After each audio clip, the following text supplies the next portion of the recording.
moi, je suis membre du bureau de vote représentant le candidat Michel Gbagbo. Et à l'heure où je vous parle, ils m'ont fait sortir de William Ponty parce que j'étais indésirable là-bas. Attends, qui vous a fait sortir? Vous êtes représentant de Michel Gbagbo à William Ponty. Qui vous a fait sortir? Oui.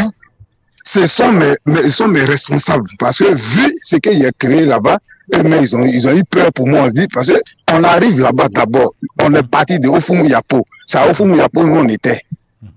À partir de 15 h, le gars il vient vers nous. Est-ce que vous avez mangé? J'ai dit, là où je suis assis là. Quand je sors d'ici, je m'avais donné mes résultats à ma hiérarchie. Non, c'est pas manger que tu as me donné ici, c'est pas ça qui m'intéresse. Il dit non, il y a le maire Adama Bitogo qui vous a envoyé à manger. Le maire, pas le candidat. Oui, c'est comme ça. Et ça, je vous dis, c'est le président du bureau de vote qui parle comme ça. Qui vous a envoyé à manger. J'ai dit, moi, à manger. Et il rentre derrière, il sort avec des enveloppes. Ah bon? Il commence à distribuer les enveloppes. Et j'étais surpris parce que le frère du PDCI qui était avec moi, était jeune comme moi, voilà, qui était jeune comme moi, il a pris l'enveloppe. Quand ils ont déposé l'enveloppe, j'ai dit je ne prends pas. Et comme je ne prends pas, je vais prendre l'enveloppe en photo. Quand il avait sorti mon téléphone, le policier qui était là, il est rentré, il a pris mon téléphone. Donc ils sont complices aussi, la police. Les policiers sont complices de la fraude. Il a pris mon téléphone. Donc lui et moi, il y a eu les interactions. Et puis il y avait le gendarme qui était là, qui est rentré, qui a dit non, on n'est pas venu ici pour ça. Donne-lui son téléphone. Que nous, on est venu pour que s'il y a bruit, on doit intervenir. Il dit oui, s'il y a bruit, parce qu'il y a bruit, parce que ce monsieur-là, il fait du bruit dans ce bureau de vote. Et le gendarme m'a demandé, donc j'ai expliqué. Voilà, et lui, il a pris son téléphone, voilà, il a appelé sa hiérarchie. Il est revenu vers moi, il dit, chef frère, je ne peux rien faire pour toi. Le gendarme, il est venu, il dit, je ne peux rien faire. Tu as raison, mais je ne peux rien faire. L'autre vient de là-haut. Et le policier a gardé mon téléphone, mais j'ai refusé de prendre l'enveloppe. Mais le frère du PDCI qui était à côté, il a pris l'enveloppe. Il a pris l'argent. Il a pris l'argent. Je n'ai même pas cherché à voir combien était dedans.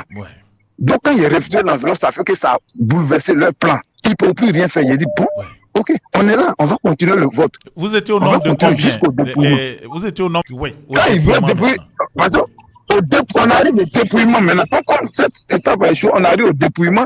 Quand ils ouvrent les bulletins, au début, ils nous montraient, à un moment donné, comme Michel a commencé à monter, il ne nous montrait plus. Donc j'ai levé la main, j'ai dit non, qu'on arrête le dépouillement. Il dit pourquoi? Il dit parce que les 5 derniers bulletins que vous avez soulevés là, vous ne m'avez pas présenté ça. Donc on arrête le dépouillement. Et puis on reprend le dépouillement.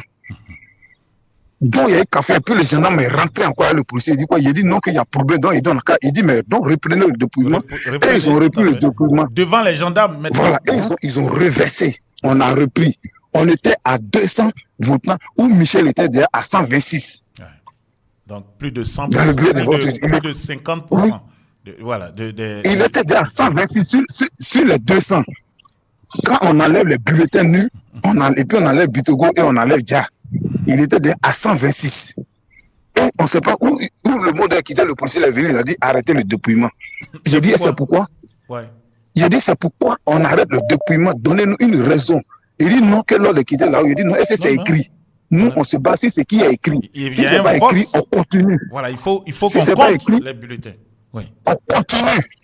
Parce que si on ne continue pas, moi, je déclare ici, là, le bureau, c'est que Michel a gagné. Et puis, c'est le point, avec le nombre de votants. Parce que quand ils ont fini le cahier, moi, j'ai été président du bureau de vote. À un moment donné, il sait comment ça se passe. J'ai bien pris le cahier d'émargement. J'ai compté le nombre de votants, ceux qui ont émargé devant moi. Donc, quand j'ai déduit les 126 qui sont là, le reste, il est bien sur Michel Gbagbo. Puis, moi, c'est le compte qu'il rend à mon bureau. Il a dit, OK, donc, continuez. On a continué sur les 436. Michel est monté jusqu'à 316. Donc, il a tout raflé dans le bureau de vote. Il a raflé là-bas.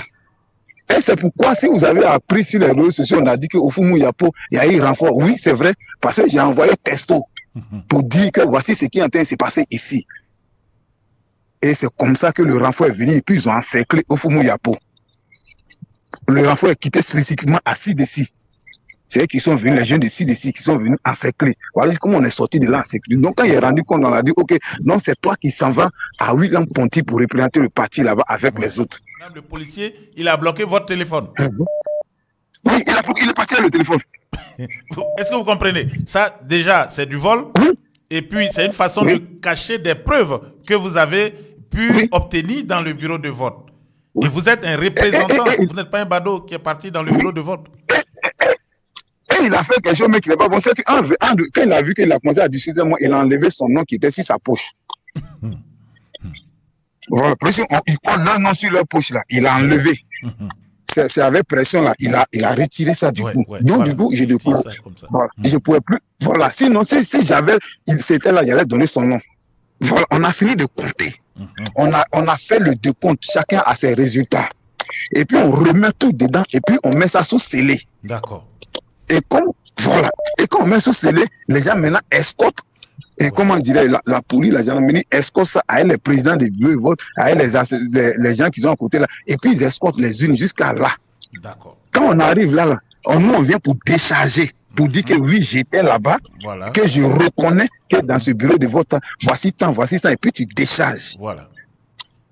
Quand tu as fini de décharger, ce qu'ils vont changer, ça c'est un nouveau truc qu'ils vont créer là-bas. Exactement. Sur place où on a fini là, il y avait la jeune fille qui représentait un indépendant là-bas. Oui. Qui avait son téléphone. C'est avec ce téléphone-là que j'ai pris les photos. Exact. De mon PV. Il y a pris les photos de, comment on appelle ça, de leur PV, et puis du tableau où ils notaient les votants.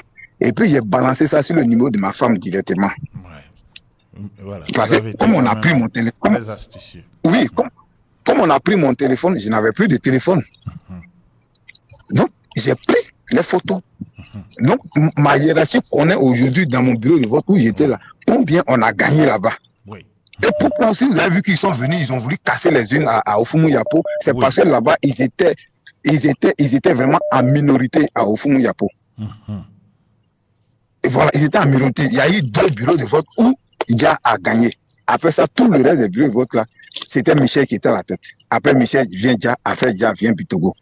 Mais en face, il faut que les gens, c'est pourquoi quand on dit oui, ils ont commencé à annoncer, oui, c'est parce qu'ils savent qu'ils ont perdu. On connaît les secteurs. Ils ont 2 secteurs à Yopougon. C'est Ouassakara et puis c'est Port-Boué 2. Voici les secteurs. Non, vous savez, je vous dis, ils savent qu'ils n'ont pas gagné quelque chose à Yopougon. Ils savent ça très bien. C'est pourquoi de leur position, là, ils sont pressés à annoncer des résultats. Sinon, en tant que représentant du parti au pouvoir, et puis tu n'es pas n'importe qui, tu es le président de l'Assemblée nationale. Normalement, c'est pas toi qui dois te mettre à annoncer. Même si tu penses avoir gagné, c'est pas toi qui dois te mettre à annoncer ça. Tu dois attendre. Quand les gens sont en train de dire, tu dis que toi, tu es sur la voie légale. Ouais. Mais au niveau des PPS, les gens, ils ont déjà fini les regroupements, ils ont les résultats. Et ils ont des vrais résultats. Et puis, ils savent que Michel Gbagbo, mais si on sort tout dessus pour manifester, ils vont s'appuyer dessus pour sanctionner. Ouais. Ils vont sanctionner. C'est comme ça. Là, ils savent appliquer la loi. Pour s'être autoproclamé, ils vont les sanctionner.